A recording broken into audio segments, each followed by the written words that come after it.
Hablaremos hoy, si me permite usted, Rolón, de Paracelso, el médico suizo. Le pido permiso a usted porque no solamente fue médico, sino que era un poco alquimista y se aprovechaba de algunos elementos de la psique para curar. Bueno, me parece bien. Está bien. Todo, ¿no? Sí, déjeme vivir. Estaba medio loco, además, así que bien pudo haber sido cliente suyo. Paciente.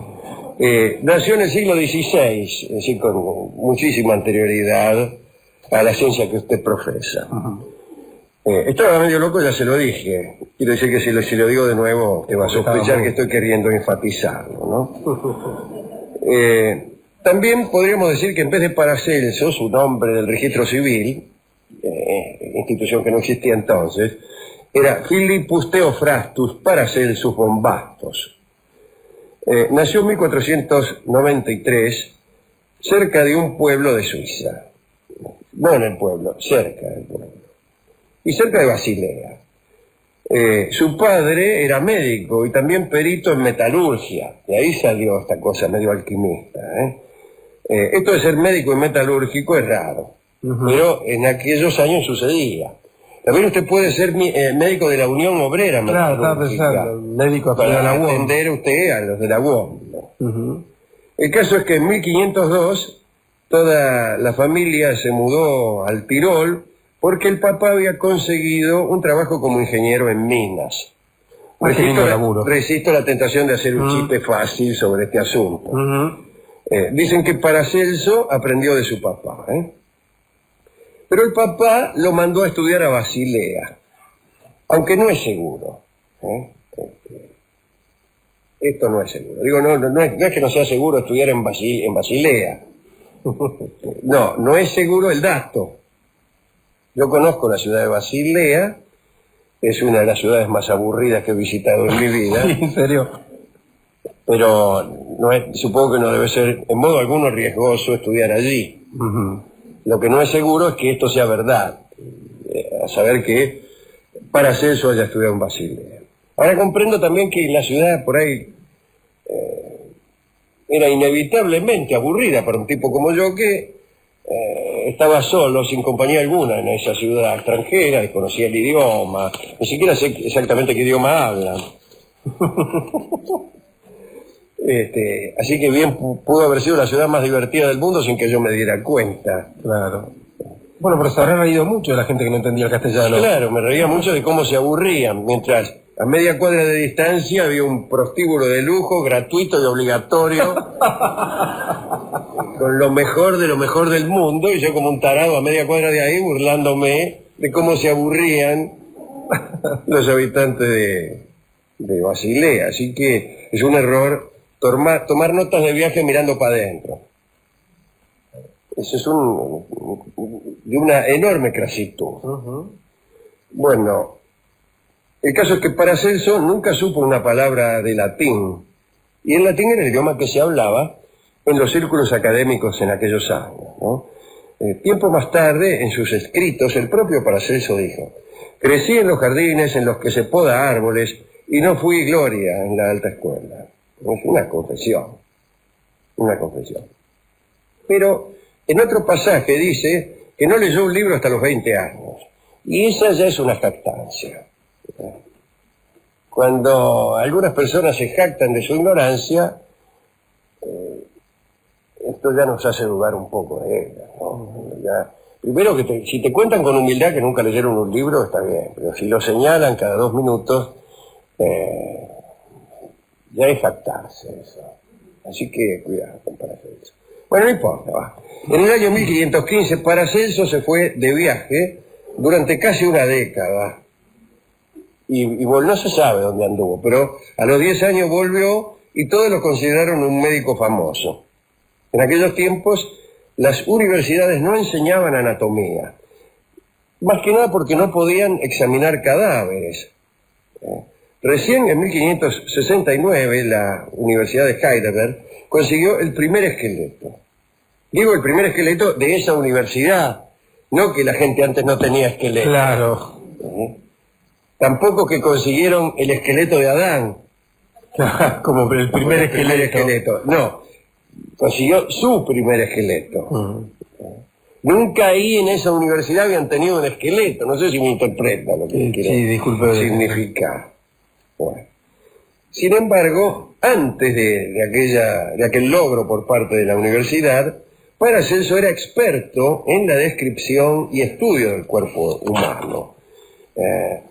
Indudablemente, en su viaje, no sé dónde habría ido, se había empapado de estudios y doctrinas ocultas para la época.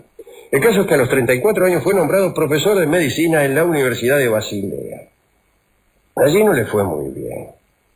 Se la agarró primero con Galeno y quemó públicamente las obras de este médico. Dijo que en los cordones de su zapato había más sabiduría que en aquellos libros. Bueno. Además decía a sus alumnos que no era necesario saber latín, ni tan porque él no sabía latín, y lo echaron. Lo echaron no solo de la universidad, sino también de Basilea, donde se ve que no es seguro estudiar en Basilea. Bueno, el caso es que Paracelso no reconocía otra autoridad por encima de él que la naturaleza y a lo sumo, en los días que estaba sobrio, la de Hipócrates. Utilizaba extraños remedios. Trataba la sífilis, que era una enfermedad relativamente nueva en Europa, y quizá en cualquier parte, y la trataba con mercurio, cosa que se siguió haciendo durante muchísimos años. Prescribía preparados de mercurio y antimonio para el tratamiento interno. Y desde luego este método era tenido casi como un envenenamiento. Lo último y más grave es que estos métodos le daban resultados. Y entonces eso generaba envidia por parte de los médicos de Basilea, que ya me están cayendo mal, le digo. Con razón me aburrí tanto allí. Bueno, expulsado de Basilea por aquella envidia y mitad porque también se lo merecía, vagó por Europa Central, siempre sin dinero, solo y con aspecto de pordiosero, aspecto que suelen tener las personas que no tienen dinero, precisamente. El método de Paracelso de buscar en el mundo mineral sustancias curativas hizo escuela desde entonces y encontró una amplia difusión. Sin embargo, la difusión antedicha sucedió mucho más tarde, después de la muerte de Paracelso. Durante la vida no la pasó nada bien. Sus enemigos lo tenían por sucio y vagabundo y por hereje. Lo consideraban un repugnante mago y alquimista. La palabra repugnante es un poco sospechosa, sí, desde luego, ¿no? Por ejemplo, en una acusación, un adjetivo así, en un juicio que pretende ser mesurado, bueno, imagínense, ¿qué opina de Paracelso? Bueno, este repugnante médico... No, protesto. Aquí hemos hablado nosotros de una novela policial en donde el demasiado temperamento del escritor nos hacía sospechar antes de tiempo de uno de los personajes. Decía, por ejemplo, el repugnante señor Galveston. Bueno, un momento, ahí había algo, ¿no? Parece que Paracelso era un poquito alquimista, vamos a confesarlo. Probaba el efecto de todas las materias suministradas por la naturaleza, no para transformar los metales en plata y oro, no para crear un remedio contra todas las enfermedades, como era la panacea, ¿no? La panacea que curaba todas las enfermedades. Sino buscando remedios razonables, aunque sea para una enfermedad. Esto es lo que hacía. Pero bueno, qué sé yo. Seguro aprendió alquimia en ese viaje del que él hablaba. Pero como dijimos, nunca se supo bien dónde había estado. Él decía, a veces decía que había estado en Constantinopla y que allí había conocido a Salomón Trismosin, un mago alemán que andaba por Constantinopla. Durante varios años Paracelso trabajó con Trismosin, que decía haber encontrado la piedra filosofal y también sostenía haber rejuvenecido gracias a ella. Paracelso habla de Trismosin y dice: su piel arrugada y amarillenta se había vuelto tersa y blanca. Sus mejillas se habían vuelto sonrosadas. El cabello gris recobró su color. La encorvada espina dorsal logró enderezarse. Y además, en el aspecto decisivo, dice Paracelso, pero no dice cuál es, aunque yo me lo imagino. Guiñando el ojo lo dice. En el aspecto decisivo, dijo haciendo un gesto, que no figura en el libro, se volvió un hombre muy poderoso.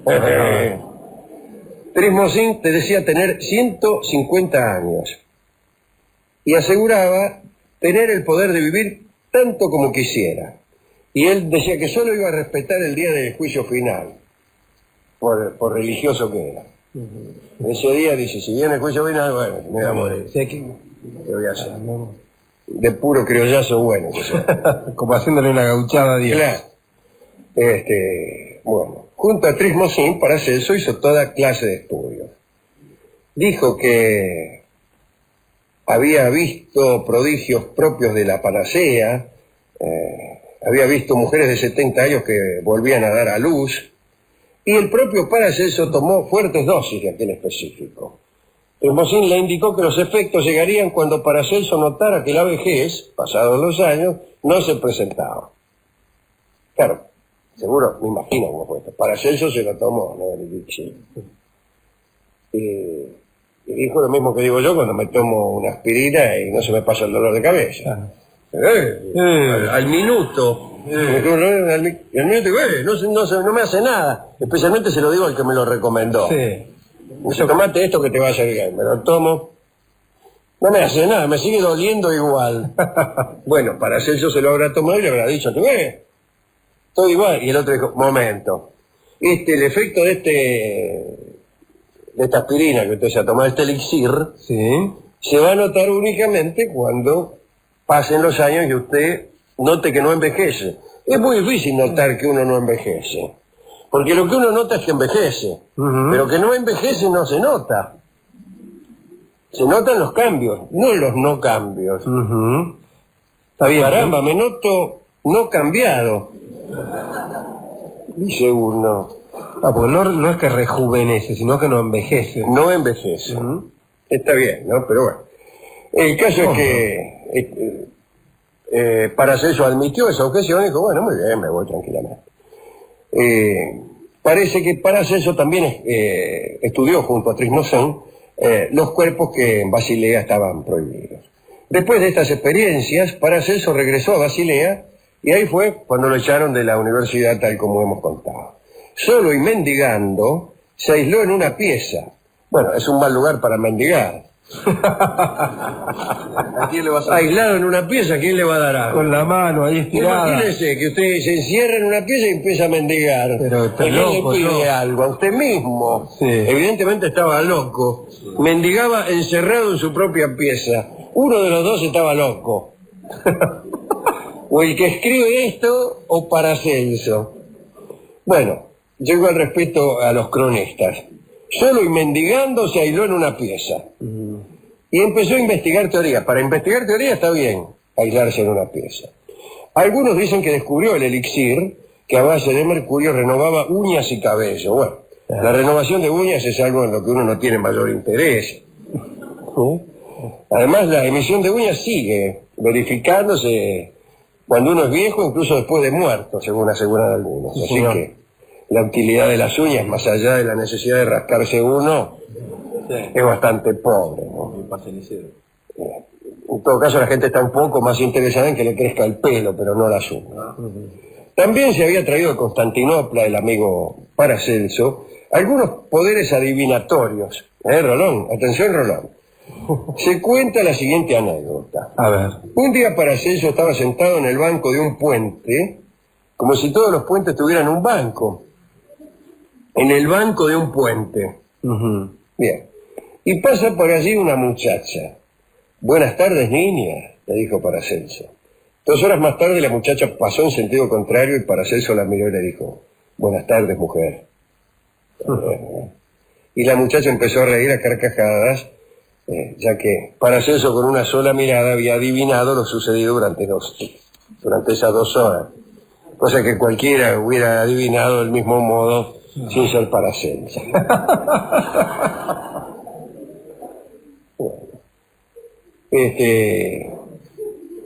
Paracelso aseguraba que un buen médico también debe ser astrólogo, que debe conocer las constelaciones a la perfección. Astrónomo, entonces. Las estrellas daban la hora justa en la cual se podía dar la curación. Astrólogo, entonces. Y escribió Paracelso: La naturaleza muestra el proceso de curación. El médico es solo un instrumento y su tarea consiste en descubrir las conexiones ocultas, en coordinar una parte con la otra. Dice más o menos lo que dicen los médicos ahora con tal de no curarte. Para Paracelso, discúlpeme, para Teofrasto, el libro auxiliar de la medicina era el cielo. Además de su opinión, el hombre había surgido, no además de la opinión en la opinión de Paracelso, el hombre en tanto que tal, había surgido del polvo de los astros. Estamos hechos de la misma materia que los astros. Bueno, así dice la Biblia. No lo dice así, pero dice que estamos hechos de tierra y los astros también, el polvo cósmico. El universo está hecho más o menos de todo lo mismo. Sí, hay algunos elementos, digamos, en el universo. En algún punto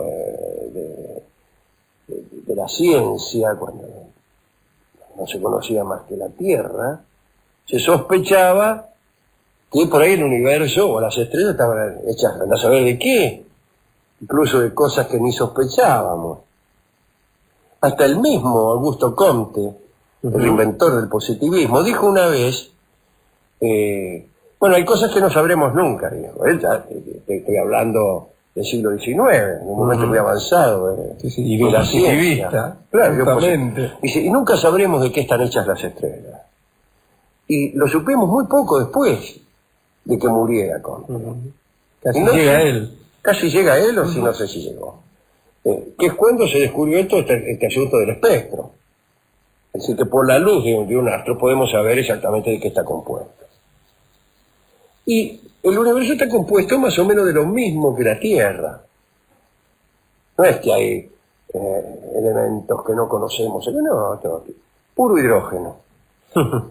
Puro hidrógeno. 9 de cada 10 átomos usan jabón Lux de tocado. No, son estrellas, 9 de cada 10 estrellas. Está bien, pero disculpe. Tanto que actrices, no tanto que... 9 de cada 10 átomos son de hidrógeno, así que es muy aburrido todo. Quiere decir que estamos hechos de eso. De hidrógeno. De hidrógeno. Somos puro hidrógeno nosotros también. Aquí me tiene. Y bueno, el 70% de su cuerpo es agua, así que hidrógeno tiene. Sí. Así que, le digo para los que insisten en enamorarse de mí y después me desacreditan, es pura agua. Puro hidrógeno como tantos. Sí. Muy bien, pero Paracelso decía esto. Decía también que los órganos del cuerpo no eran meros instrumentos funcionales, sino habitáculos del alma cósmica. Ahí sí que es un poco audaz, ¿no? Que parte de su cuerpo sean habitáculos podría ser, pero del alma cósmica. ¿Qué tenés ahí? Sí, el alma cósmica. Nena, qué habitáculo. Sí, ahí cabe... varias almas cósmicas. El alma del suburbio.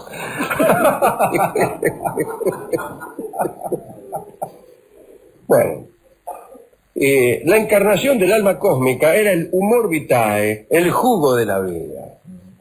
En el cuerpo humano, la función de este jugo, ¿de cuál? De era hacer llegar materias provechosas a distintos puntos, como por ejemplo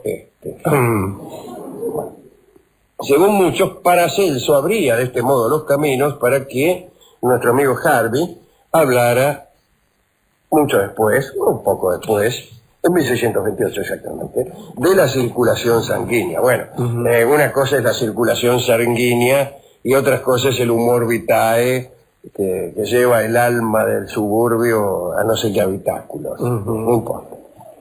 Paracelso, especialmente cuando tomaba más de una caña, comparaba el cuerpo con el cosmos, ausente y presente al mismo tiempo. Discúlpeme si mi ausencia no se cumple enteramente. Comparaba los misterios del cuerpo con los misterios del universo por lo inaccesibles. No es un pensamiento interesante. Que los misterios del cuerpo se parecen a los del universo solo por su carácter inaccesible. Es como decir, qué sé yo, que un elefante es igual a un trébol porque ninguno de los dos está en mi mano derecha. No. Lo que sí puede ser interesante es comparar el todo con la parte, es decir, el espíritu universal con lo que usted tiene en su cuerpo. Bueno, ahí tenía un poco de razón el hombre. Bueno, no importa. Hizo estudios del agua, del aire, de las sustancias vegetales, abrió las puertas de la farmacopea moderna. Qué manera de hablar, ¿no? Estoy leyendo el informe. Abrió las puertas de la farmacopea moderna. ¿Quién es? Uno que quiere abrir la puerta de la farmacopea moderna. Bueno, era más fácil decir que fue el primero en investigar acerca del asunto. ¿Por qué no dicen que fue el primero en investigar sobre lo que ahora podría denominarse farmacopea y no que abrió alguna puerta? Pues yo estoy estudiando, ponele, cuando me dice que abrió una puerta, me confunden a mí. A mí en la cabeza se me hace enseguida la idea de una doble hoja verde y a Paracelso abriéndola. Y después, cuando muchos años después me preguntan quién era Paracelso, le digo uno que abrió una puerta, no me acuerdo. Sí, de una farmacia que se llamaba La Moderna. Sí, algo así. No abrió ninguna puerta. Bueno, Paracelso suponía la presencia de espíritus en su espada. Repito, en la espada. Él creía que había espíritus en su espada. Atención. Y que esos espíritus tenían algo que ver con las heridas. A ver cómo es eso. Vamos, A ver cómo es. fíjese. Pero no está tan bien.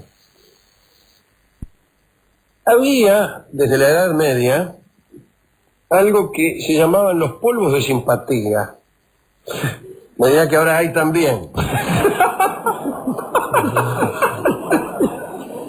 No todo ha desaparecido con el tiempo, Claro. Alejandro. Eran unos polvos hechos con una porquería. Estaban, qué sé yo, Es lo que hay. lo hacían, eran unos polvos mágicos que servían para curar las heridas. Entonces lo hacían con murciélagos disecados, polvo de sangre de sapo matado en la tierra de no sé dónde, barro del río no sé qué, mezclaban todo eso y lo ponían en las heridas. Está buscando un cicatrizante. Claro. Y que ponían las heridas, se le infectaban las heridas y se morían los tipos. Pero Paracelso empezó a echarle polvo de simpatía a su espada. En vez de ponérselo al tipo. Sí. Y entonces el tipo se curaba, pero no porque los polvos ejercieran un efecto sobre la espada, sino porque no ejercían su efecto, que era nocivo, sobre los del tipo. Nadie vio esto. Entonces, mirá qué maravilla que hace el tipo.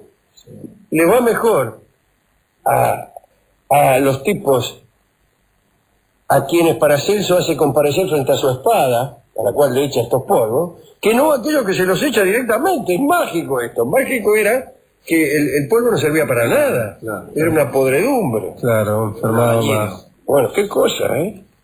Bueno, esta forma de pensar, a saber, ver este hecho y conjeturar inmediatamente que en la espada hay espíritus, sigue todavía. Sigue todavía. Bueno, pero como esos polvos se echaban hace centenares de años, a nadie se le ocurrió pensar que eran nocivos. Todos decían que el piola era Paracelso, que había descubierto que eran todavía mejores los polvos echándoselos a la espada. Extraordinario. Bien.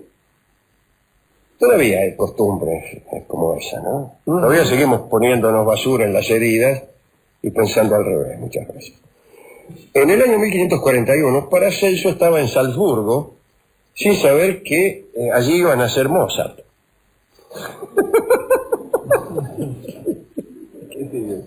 ¿Cómo ibas a verlo? Es más, estaba dictando algunos de sus saberes a unos discípulos que él tenía y parece ser que en cierto momento se armó una terrible disputa entre ortodoxos y heterodoxos. Bueno, se armó una pelea fenomenal, como suele ocurrir cuando discuten los médicos ortodoxos con los heterodoxos. Y a Paracelso le encajaron un palo en la cabeza. Él era heterodoxo. Sin embargo, murió instantáneamente. Conforme a las normas de la más estricta ortodoxia, que dicen que cuando uno le encajan un palo en la cabeza se muere. Así que cuando usted le pregunten cómo murió Paracelso, murió por un palo que le dieron en la cabeza. En una disputa académica, no en la cancha de Atlanta, ni abriendo ninguna puerta. Ni es esta una metáfora. No es recibió un duro golpe. No, le pegaron en el un palazo. sentido de que un duro golpe que fue el rechazo a sus teorías, o el rechazo de una mujer. No, a ver si me entienden. Un tipo con un palo le rompió el marote y lo liquidó. No era el destino a ver. Tenía 48 años. No el tipo que lo liquidó, él, Paracelso. El tipo que lo liquidó no sabemos. ¿Cuántos tenía? No sabemos. Según sus escritos de esos días, el elixir Trimocin daba pocas señales de efectividad, porque había llegado Paracelso a una edad, especialmente en aquellos tiempos, andando un tipo de 48 años era medio un jovato, ahora también. El pelo se le había puesto blanco, se le habían caído algunos dientes, y entonces Paracelso dijo, así que me dijo, vas a ver cuando pasen muchos años y que no te va a venir la vejez, y le venía. Y ahí volvió a decir lo mismo que digo yo cuando me tomo una aspirina. Dice, se me pone el pelo blanco. No me hizo nada. Pero Trimocin ya no estaba. El tipo que había conocido en Constantinopla. Hay que saber por qué calle de Constantinopla andaba Trimocin en esos tiempos. Por ahí se había muerto. Pero no creo.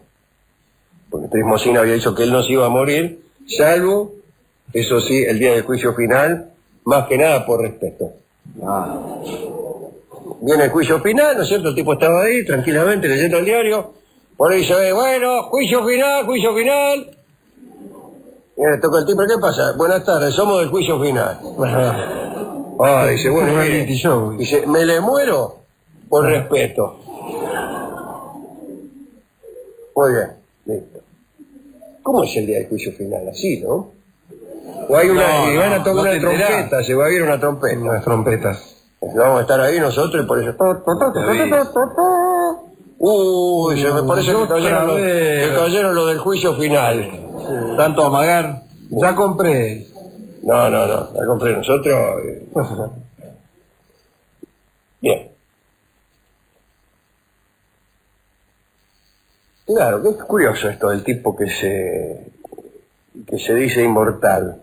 Nunca hay tiempo de enrostrarle, nunca hay oportunidad de enrostrarle la falsedad de esa declaración. Porque si el tipo está vivo, está vivo. Y si se muere no le podés decir nada. Así que nunca, un tipo que se dice inmortal nunca se va a enfrentar al que venga a echarle en cara su error para desacreditarlo. Bien. ¿A quién quiere que dediquemos esto, Colón? Bueno, a la gente de Basilea que se aburría tanto, como dice usted, excepto los que iban a ese prostíbulo obligatorio y gratuito. Al amigo Lao Tse, ya que hablamos de esto de que como es el todo es la parte y que uno está dicho lo del universo, es bastante taoísta esta idea, ¿no es cierto? Claro. Entonces al amigo Lao Tse, y ni un poquito a Trimocin y a Paracelso, Alejandro, me parece bastante engrupido eran estos tipos. Debe estar escuchándonos en este momento Trimocin. Sí, Trimocin, que no existís. El nombre de remedio. Y bueno, y antibiótico Paracelso, porque a pesar de todas sus locuras, alguna invocó y fue propulsor de una cierta higiene, y le aconsejaba lavarse las manos sin saber, no tenía idea de asepsia ni de nada, pero tenía alguna intuición, conforme a la cual por ahí lavarse las manos era mejor que no lavarse. Y por lo pronto no te echaba en las heridas esa bosta que se ponía en los ojos. De los polvos de simpatía. Sí. Paracelso nunca. No. Bueno, qué sé yo. Escucharemos un tango que ha sido compuesto, creo que por Agustín Bardi, y que alude a aquello de que estamos hechos los hombres, o sea, Tierrita. Tierrita es este tango que escucharemos en la versión de don Astor Piazzolla. Adelante.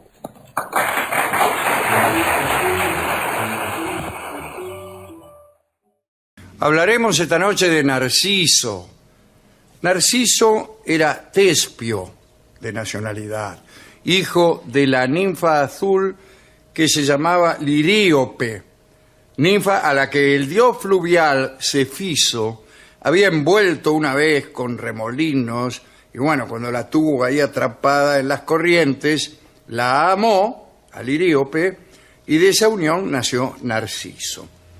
El adivino Tiresias le dijo a Liríope lo siguiente: mirá, Narciso podrá vivir muchos años bajo la condición de que nunca se contemple a sí mismo. Parece que cualquiera podía enamorarse justificadamente de Narciso porque era muy, muy, muy hermoso. Cuando tuvo 16 años, su camino estaba sembrado de amantes que siempre eran cruelmente rechazados. Tal era el obstinado orgullo que sentía de su propia belleza que consideraba que nadie estaba a su altura para recibir amor. Entre los enamorados de Narciso estaba la ninfa Eco, por ejemplo.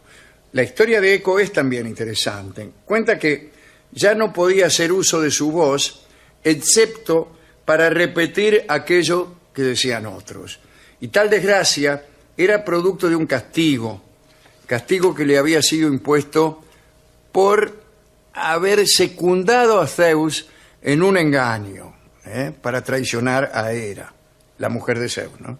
Parece que Eco entretenía a Hera con largos relatos. Mientras tanto, las ninfas de la montaña que andaban con Zeus se revolcaban y se encontraban con él en la pieza del fondo. Bueno, esta distracción de Hera para que Zeus disfrutara de otros amores le valió el castigo ya citado. Cuando la diosa se dio cuenta de lo que estaba pasando, Hera, ¿no?, le dijo: solamente podrás hablar para repetir lo que otros han dicho. Un día en que Narciso salió a cazar ciervos con C, con unos compañeros, unos amiguetes, la ninfa Eco lo siguió de cerca por un bosque, cuidando de no ser vista.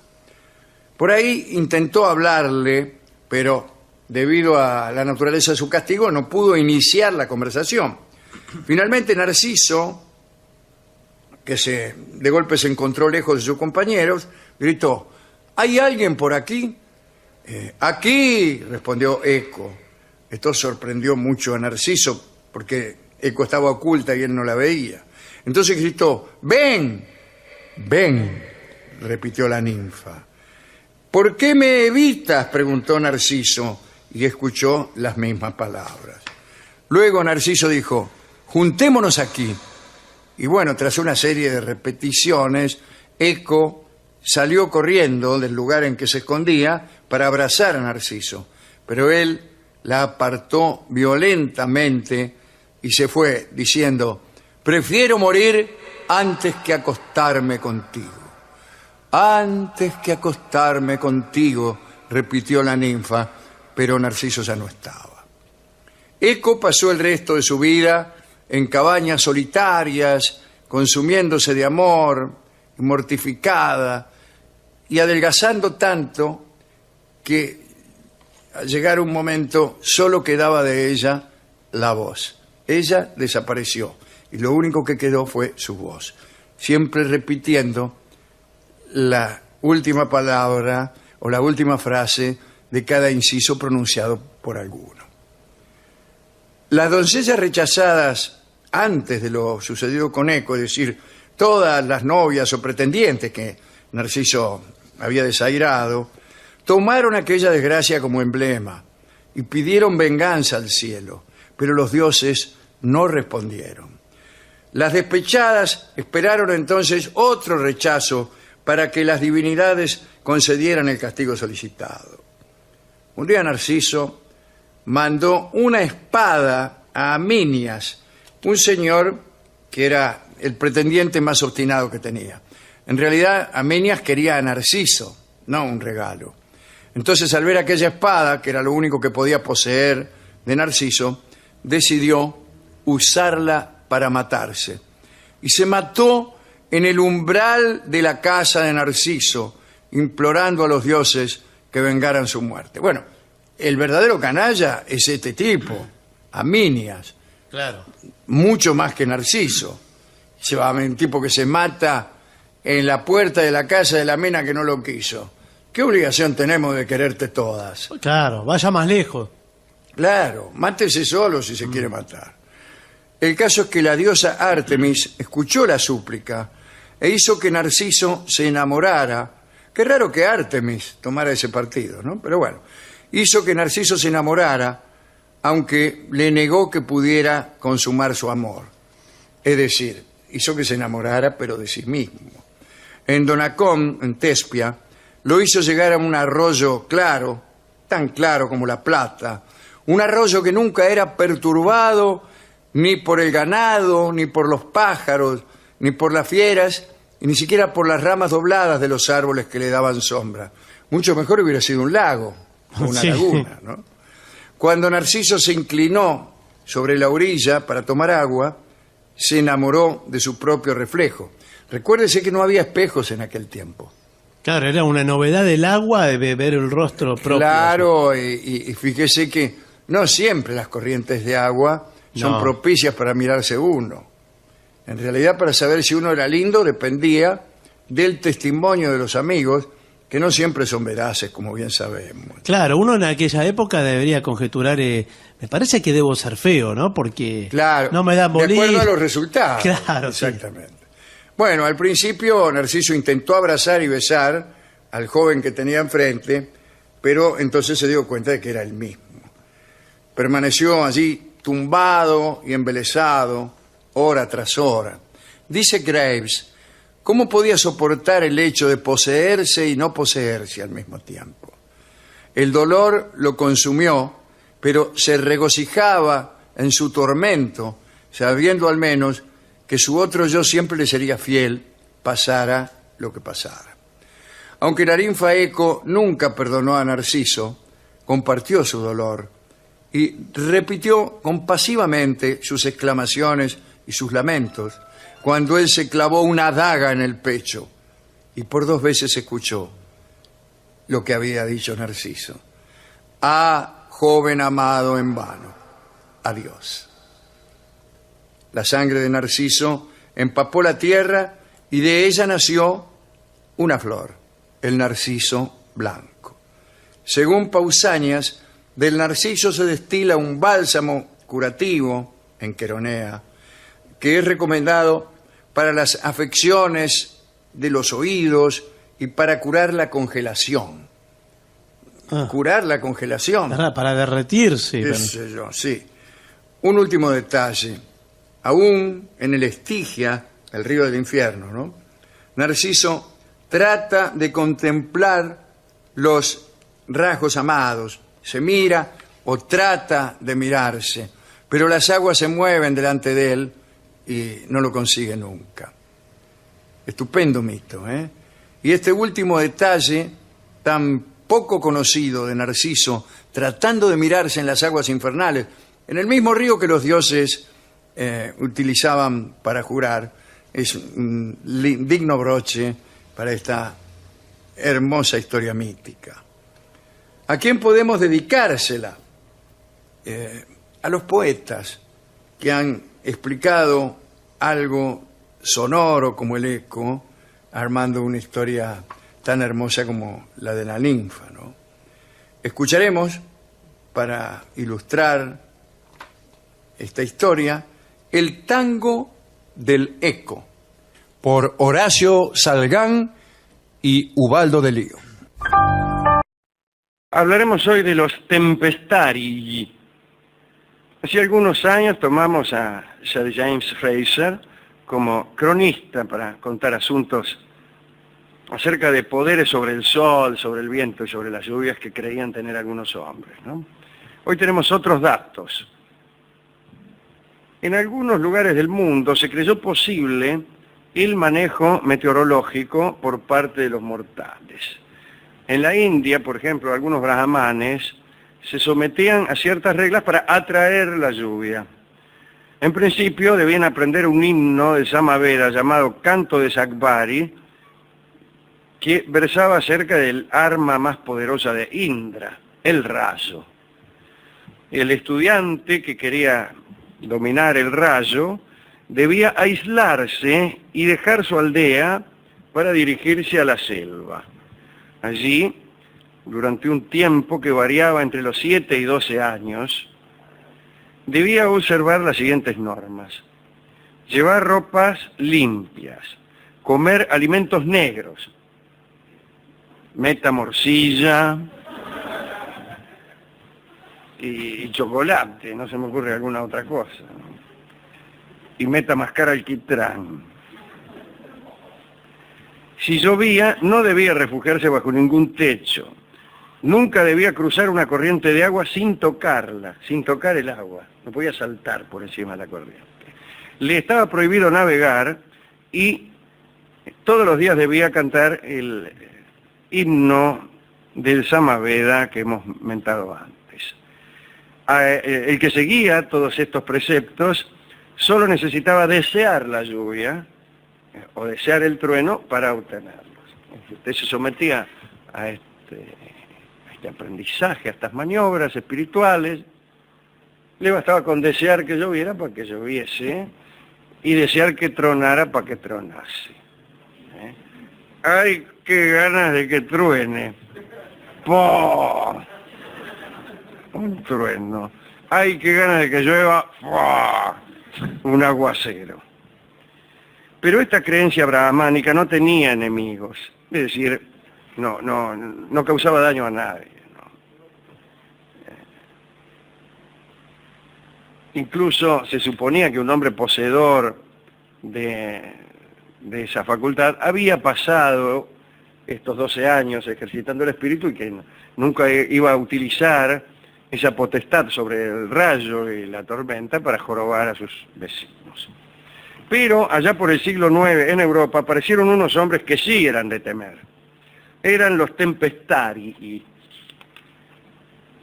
Un prelado carolingio llamado Agobardo, que era arzobispo de Lyon, escribió un tratado allá por el año 830 que se llamó La loca opinión del pueblo respecto del granizo y el trueno.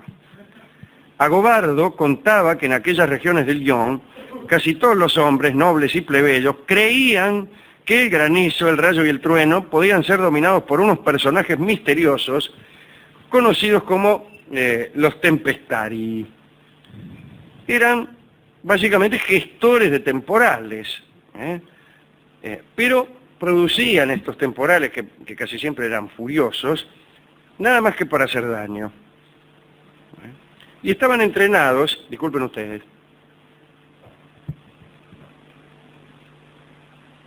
bien, para los oyentes, estuve comunicándome con Bernardo Borkenstein otra vez.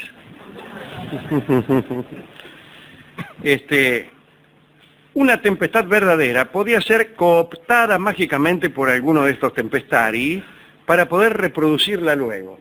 Es decir, imitaban una tormenta que necesitaban se produjera primero.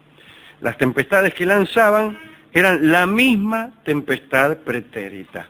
En determinado momento los pobladores no sabían ya qué tempestad era lícita o verdadera y cuál era una reproducción posterior. Agobardo decía que los campesinos estaban tan cegados por su locura que pudo ver en una asamblea vecinal presentar a 4 personas consideradas tempestarii que fueron condenadas a la lapidación, es decir, les tiraban piedras. La creencia estaba tan arraigada que apareció la contrapartida de los tempestarii. Eran los defensores. Estos defensores procuraban detener los poderes meteorológicos de los tempestarii a cambio de un estipendio. Eso vino a traerles problemas con los funcionarios de la iglesia, porque el papel benéfico de los defensores se asimilaba al de los sacerdotes. Los sacerdotes, desde luego, recibían su porción canónica prevista por el derecho de la iglesia, pero los hombres que los hombres de la región y la gente de la región prefería, le tenían más fe a los tempestaris que a los curas, y entonces, desde luego, los sacerdotes tiraron la bronca. Curiosamente se persiguió a quienes hacían tormentas, pero también a los que trataban de impedir que se desencadenaran.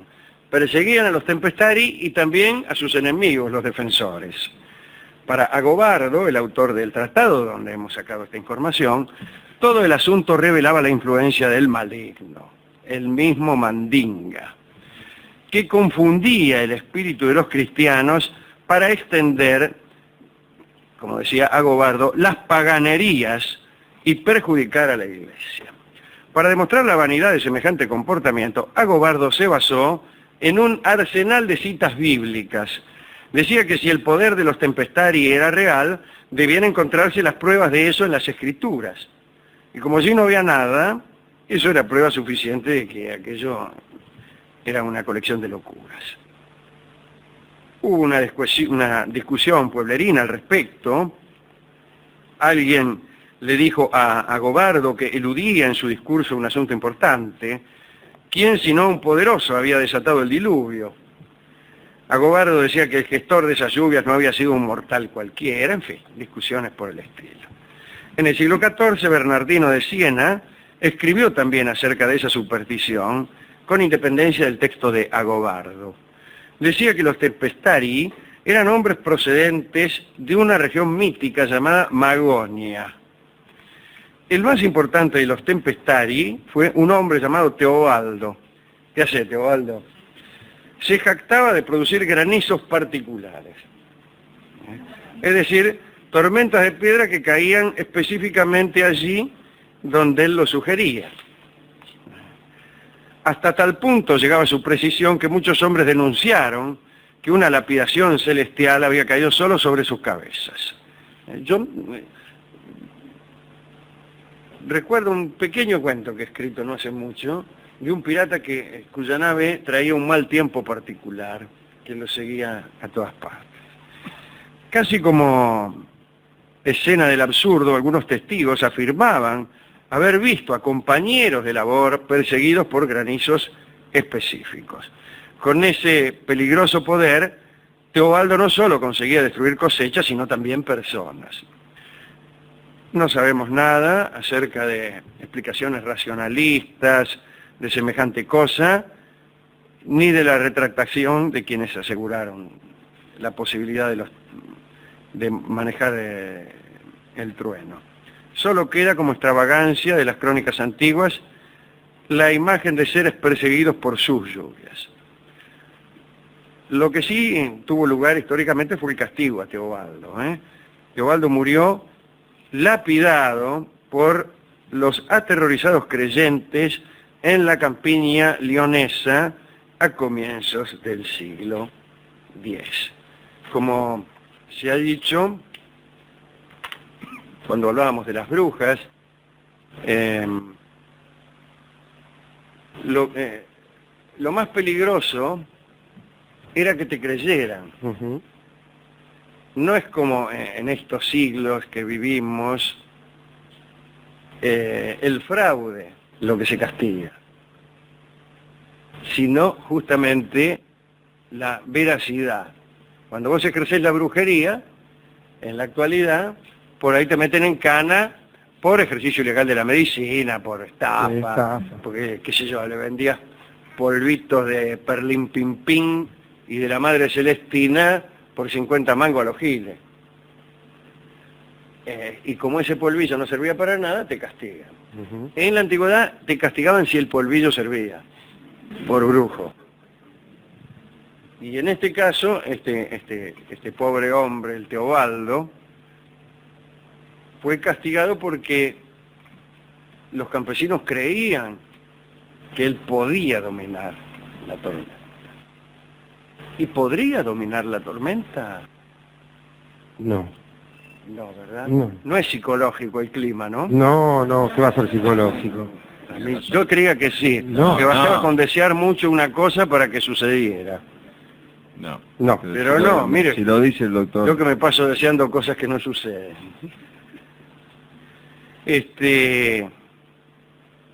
Bien. Bien. ¿A quién quiere dedicar esto? Yo a Baigorri Velar, un tipo que había inventado aquí en la Argentina la famosa máquina de hacer llover, ¿eh? Ajá. Y la llevaba a los sembradíos asolados por la sequía para mejorarlo.